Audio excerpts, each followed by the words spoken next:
বাজারে poultry feed ও ওষুধের দাম বাড়লেও কর্পোরেট সিন্ডিকেটের কারণে মুরগি এবং ডিমের দাম সঠিক পাচ্ছেন না খামারিরা। এতে প্রতিনিয়ত লোকসান গুনতে হচ্ছে তাদের। এ ব্যাপারে বিস্তারিত জানাতে সাভার বনগাঁ নিকরাইল এলাকা থেকে যুক্ত হচ্ছেন প্রতিনিধি কামরুজ্জামান। কামরুজ্জামান, খামারিরা কেন তাদের সঠিক দাম পাচ্ছে না, এ বিষয়ে কিছু জানতে পেরেছেন কিনা একটু জান। শাকিলা, খামারিদের সাথে কথা বলেছি। খামারিরা আমাদেরকে জানিয়েছে যে বাজারে যে কর্পোরেট সিন্ডিকেট, এছাড়াও যে মুরগির বাচ্চা, ওষুধ এবং এছাড়াও যে মুরগি সংক্রান্ত যেই সামগ্রী, সেগুলোর সবকিছুর দাম বেশি হয়। যে প্রতিটা মুরগির এখন যে ডিমের দাম, সে তুলনায় কিন্তু উৎপাদনের খরচ বেশি হয়েছে এবং ডিমের দাম কমে গেছে। যে কারণে দেখেছেন যে মুরগি ব্যবসায়ীরা তারা কিন্তু এখন লোকসান গুনছে। আমি যদি ক্যামেরা দেখাতে, যে আমরা একদম সরাসরি ফার্মে আসছি, সেই ফার্ম থেকে আমরা খামারিদের সাথে কথা বলেছি।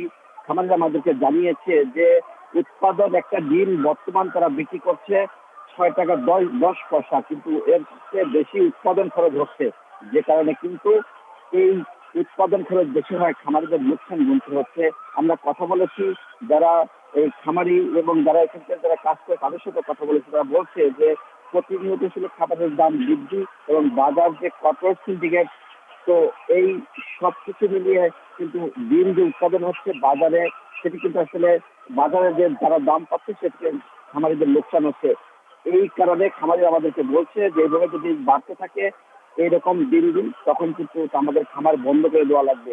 তো এই সবকিছু মিলিয়ে কিন্তু সাভারের যারা খামারি রয়েছে, ধামরাইতে আমরা জানেন যে গতকালকেও কিন্তু যে খামারিরা তারা কিন্তু ডিম রাস্তায় ভেঙে, ঢাকার একটা মহাসড়কে ডিম ভেঙে তারা প্রতিবাদ জানিয়েছে যে মেডিসিন এছাড়াও ছোট যখন বাচ্চা তাদের কিনতে হয় এবং ভ্যাকসিন সবকিছুর দাম বেশি, সেই ক্ষেত্রে খামারিদের কিন্তু লোকসান গুনতে হচ্ছে।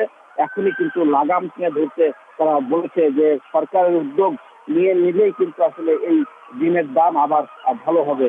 তো সেই ক্ষেত্রে কিন্তু আমরা খামারিদের সাথে শুধু না, প্রান্তিক খামারিদের সাথে কথা বলেছি।